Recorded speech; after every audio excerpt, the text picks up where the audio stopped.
Hello and welcome to my podcast. Today's date is March 3rd, 2021, and this is being broadcast from my home in California. I'm a high school student looking to spread the word about how important vaccinations are, especially in these times of pandemic. So today I'll be talking about vaccines and how they prevent deadly diseases. In this podcast, you will learn about what exactly vaccines are and how they work, why vaccines are important, and how effective they really are. I will also be separating each topic into chapters to help make this podcast as clear and as thorough as possible. Chapter 1: The Big Issue. For quite a while now, vaccines have been used to prevent a broad spectrum of certain deadly diseases from being contracted and have helped immunize the vast majority of people in the United States. In fact, the earliest recordings of using vaccines to fight off viral infections such as cowpox and smallpox date back to the late 1700s, when a man named Edward Jenner introduced one of the first effective vaccines. The U.S. ranks number 3 in highest populations in the world, so it's hard to say how many people get vaccinated every year, but recent data shows that 23 million people got the flu shot in mid-2020. With that much of the population immunized, it decreases the probability of a viral infection from being spread and can help prevent epidemics of the flu from forming in the future. One of the most vulnerable people to a majority of certain diseases are children and the elderly. Thanks to research and tests, however, scientists have created one of the most effective and efficient ways of having immunity to a disease without having to get the disease in the first place. Despite the evidence that vaccines have made many extraordinary changes to our lives, some people believe that vaccines contain harmful chemicals which cause negative effects on the human body, and that being naturally immune is better than being vaccinated. Others believe that instead of preventing diseases, vaccines cause diseases. Misconceptions like these have been around since vaccination itself. Despite, skeptics of vaccines in the mid to late 1800s have opposed the smallpox vaccine in England and the US, which eventually resulted in anti-vaccination leagues. More recent controversies involve the opposition of the DTP vaccine, which prevents diphtheria, tetanus, and pertussis, and the MMR vaccine, which prevents measles, mumps, and rubella, most of which these diseases can be fatal if left untreated. Even social media platforms have played a role in how people perceive vaccines, and certain anti-vaxxer organizations have developed telling people whether or not vaccines should be trusted. There are many misconceptions and fallacies about vaccines, and this can affect a lot of people. Impressionable young minds of children and people who only hear what they want to hear are probably one of the most affected by these false rumors that spread by others. If more and more people start to believe in things that aren't true, people will start to have a very poor understanding of how vaccines work. Chapter 2: Presenting my case. As previously mentioned, the opposing side of this issue believes that vaccines contain hazardous chemicals that damage the human body, and that vaccines have the potential to cause fatal diseases. Now, before we get into debate over whether or not vaccines should be trusted, let's take a deep dive into what the ingredients of a customary vaccine will usually have. All of the ingredients that are contained within a vaccine play exceedingly necessary roles in either preserving the vaccine, stimulating the body's immune response, or by securing the safety and effectiveness of them. Some of these ingredients include adjuvants to help boost the body's immune response to a vaccine, stabilizers which help keep a vaccine effective after being manufactured, and antibiotics to prevent contamination during the manufacturing process. This information can be found on the CDC website titled Making the Vaccine Decision: Common Concerns. This information helps give an ethos appeal because this organization agrees with my point that the ingredients within a vaccine are not harmful to the human body, and that giving this information helps me lean into the established reputation of a well-known organization. Thimerosal is an ingredient that has been used to preserve vaccines since the 1930s. While it may be true that thimerosal contains mercury, the type of mercury found in thimerosal, which is ethyl mercury, differs from methyl mercury, which is the type of mercury commonly found in fish and is known to be harmful in large quantities. Ethyl mercury is broken down and excreted from the human body much faster than methyl mercury, and no scientific study has found a link on ethyl mercury causing any harmful effects on the human body. Still, as a precautionary measure, several public health agencies and vaccine manufacturers decided to stop using thimerosal back in 1999, and today, thimerosal is only found in the influenza vaccine. Thimerosal-free alternatives are also available. Formaldehyde is another ingredient that has been used to inactivate viruses and detoxify bacterial toxins, which helps to ensure a vaccine doesn't cause any sickness when injected. Although long-term formaldehyde exposure has been linked to certain types of cancer, the potential for harm depends on the amount. The human body uses formaldehyde as a part of the natural metabolic process, but long-term exposure to high amounts can be a health risk. So it's a good thing that there's only a small amount found in our vaccines. The highest amount in any vaccine is 0.02 milligrams per dose. Most of the formaldehyde is even diluted down to excess amounts during the manufacturing process. The FDA also reports that there's 50 to 70 times more formaldehyde present in average newborn baby than a single dose of vaccine. As an adjuvant, aluminum is used to make a vaccine more effective by boosting the immune system's response. I know that aluminum can make some people uneasy because it has certain qualities that have the potential to cause diseases with long-term high amount exposure. However, aluminum is naturally present in food and water and has only been shown to harm people if absorbed in very high amounts and when a person's kidneys aren't working right. Thanks to adjuvants like aluminum, people need fewer doses of vaccines to help build an immune response. The amount of aluminum in a vaccine is very small. In fact, the standard vaccines given in the first 6 months of an infant's life contain an average of 4.4 milligrams of this ingredient. In addition, aluminum has been used safely for over 6 decades in vaccines with no scientific evidence indicating otherwise. All of the information that was given about the ingredients within a vaccine can be found by going to www.publichealth.org. There you will find an article that gives an ethos appeal by drawing on the established reputation of the workers and staff at public health. The article also gives a logos appeal by giving accurate statistics about the amount of ingredients used in a customary vaccine. Vaccines are also made up of other components such as dead microorganisms and genetically engineered antigens. Antigens are molecular toxins that encourage the production of antibodies, which are very crucial when it comes to developing immunity to a virus. The substances within a vaccine depend on what kind of vaccine it is. These substances can include an intact version of the disease-causing virus or a fragment of the protein from the virus or bacteria. By visiting the Sacramento Public Library, going to the Gale Encyclopedia of Science, and searching for an article titled Vaccine, you will find the information that was used to explain the importance of antigens and antibodies. Using this source helps give an ethos appeal because one of the writers has a degree in science and education and a master's degree with academic honors from Harvard. She is also a well-respected scientist who agrees with my point that vaccines do not contain any harmful chemicals. A vaccine is given to provide immunity from a particular disease, so when you get injected with a vaccine, the antigens will stimulate your immune system and cause it to produce antibodies. Antibodies are special proteins that identify and exterminate any pathogen that you may come into contact with.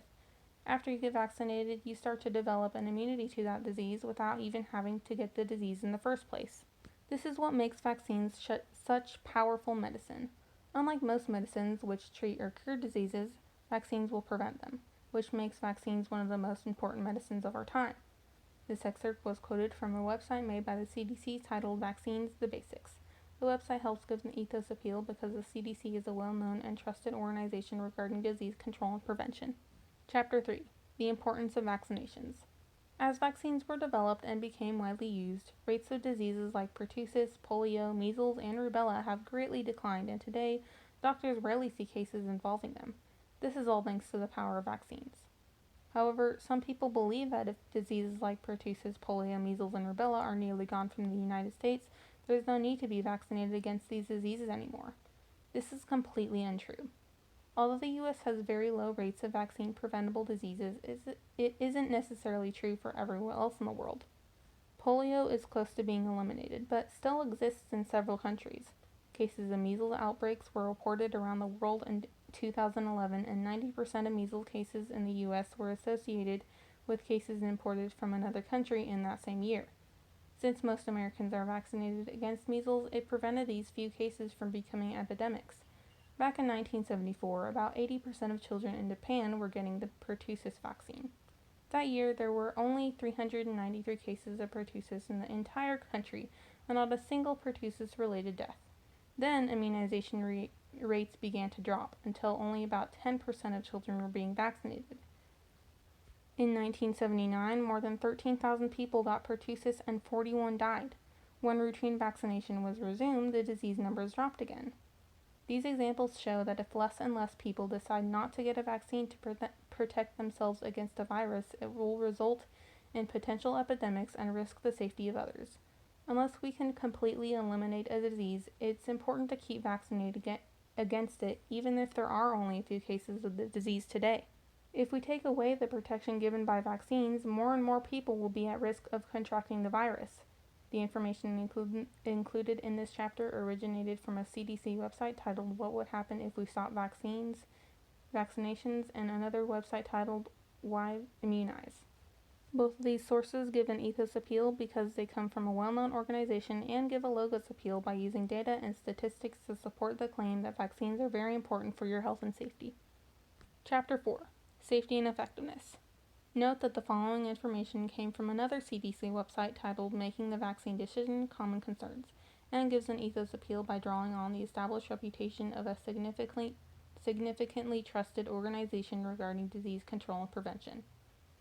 The safety of vaccines is often a controversial topic when it comes to discussions on social media platforms, and is usually an extensive concern for wary parents.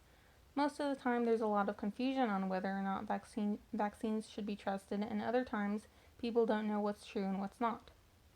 Well, dear listener, I can assure you that vaccines will not do any damage to your immune system or cause any harmful long-term side effects. Before a vaccine is ever available to the public, the CDC and FDA go through numerous steps to ensure a vaccine is safe for usage. Lab tests of vaccines, can take up to several years just to ensure that the vaccine is effective. Once a vaccine is approved by the FDA, other federal agencies will routinely monitor its usage and examine any potential safety concerns. One project even shows how researchers were able to conclude that the vaccines for measles, mumps, rubella, and chickenpox are highly effective and do not cause diseases, just by examining a total of 138 studies that included 23 million children. The lead administrator stated that, in terms of safety, we know from previous studies all around the world the risks posed by these diseases far outweigh those of the vaccines administered to prevent them. He then summarized what the purpose of this research was by stating, in this review, we wanted to look at evidence for specific harms that have been linked with these vaccines in public debate, often without rigorous scientific evidence as basis.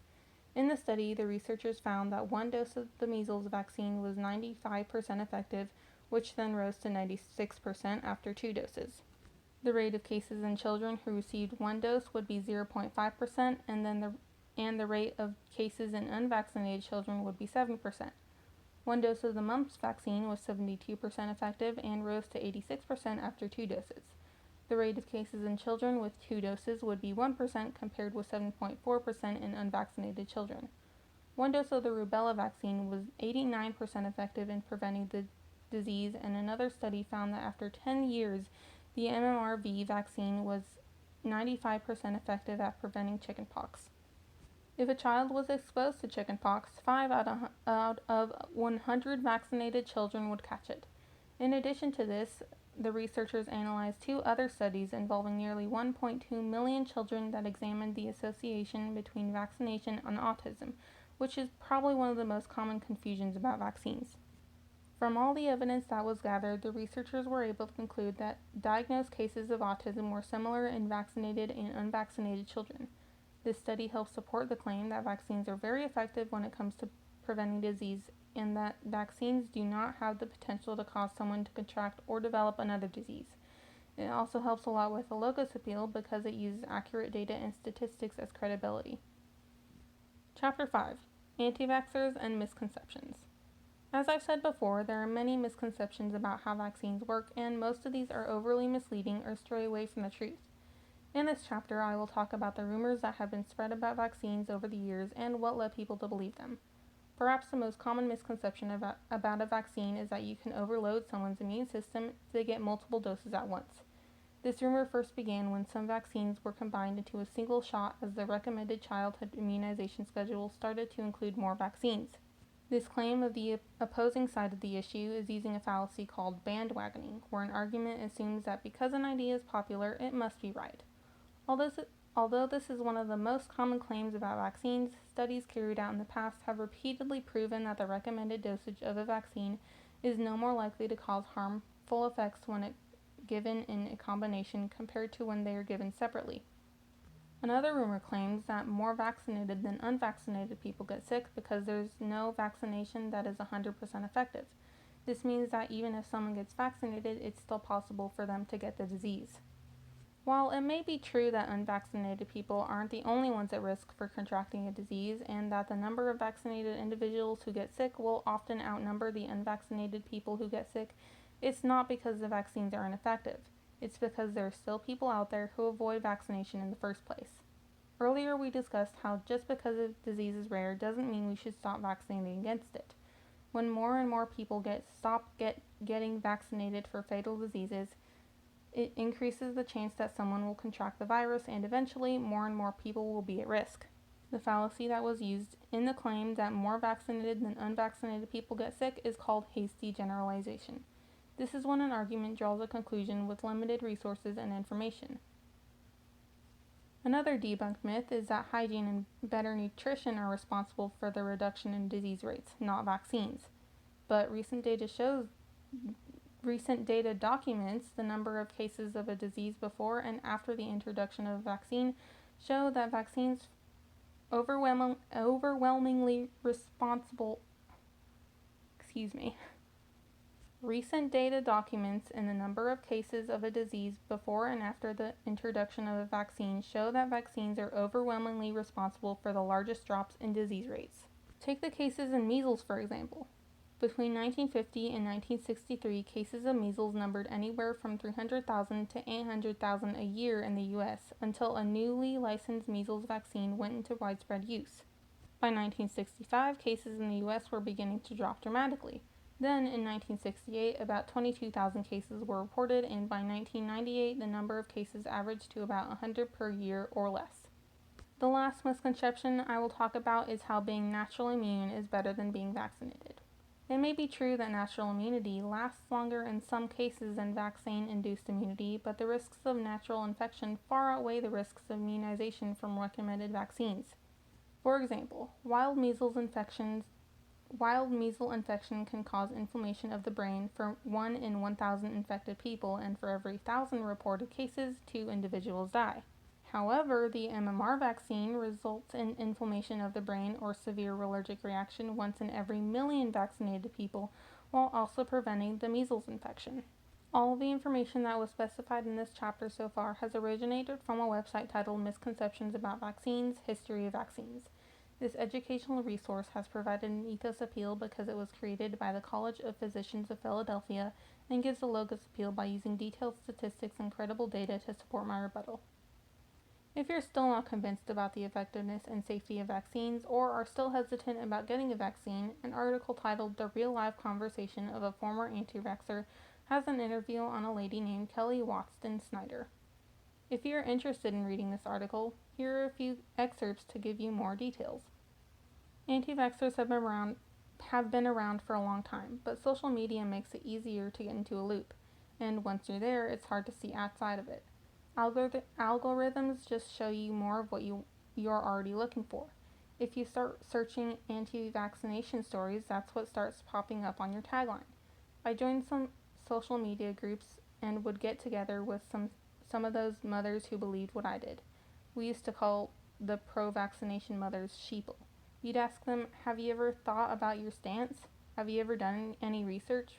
Because when you're in that anti-vax mindset, you spend all these hours on the internet reading studies. I've come to realize that a Google search isn't really research. Most of the time you're not reading an entire study, but only the abstract. This story provides an ethos appeal by establishing the common ground with the audience of anti-vaxxers. Chapter 6. A Call to Action. I ask you, dear listener, to heed my call for support and educate yourself about the importance of getting vaccinated by reading helpful articles such as Why Immunize Children, visiting CDC websites about immunization, or even listening to other similar podcasts such as Vaccines, Are They Safe? By Science Versus, or The Vaccines Are More Effective Than You Think by The New Abnormal. In doing so, I hope to enlighten you about the capabilities of vaccinations and how they are an incredible resource that has revolutionized health around the world. By taking this call to action, I also hope that you can gain a better understanding of what vaccines are and how they work to protect against diseases and viral infections. For more information about vaccines, vaccine preventable diseases, and vaccine safety, go to www.cdc.gov. That's www.cdc.gov. Thank you for your time. Notes and disclaimers. Most of the information that was provided in this podcast was taken from multiple sources and was used to help build my argument on the topic of vaccinations. The information was also used to help tell the history of vaccines in the first chapter and about fallacies in the fifth chapter. Please note that I do not take credit for writing the articles that were mentioned and could not have done this podcast without these very useful sites. In the fifth chapter, you will see a Pathos Appeal because there was a brief excerpt that explained what it was like for someone to be on both sides of the issue that vaccines should be trusted, which appeals to emotions and feelings that could help persuade my audience. There is also a Pathos Appeal in the sixth chapter when I start to use descriptive words and create powerful images for my audience. The end.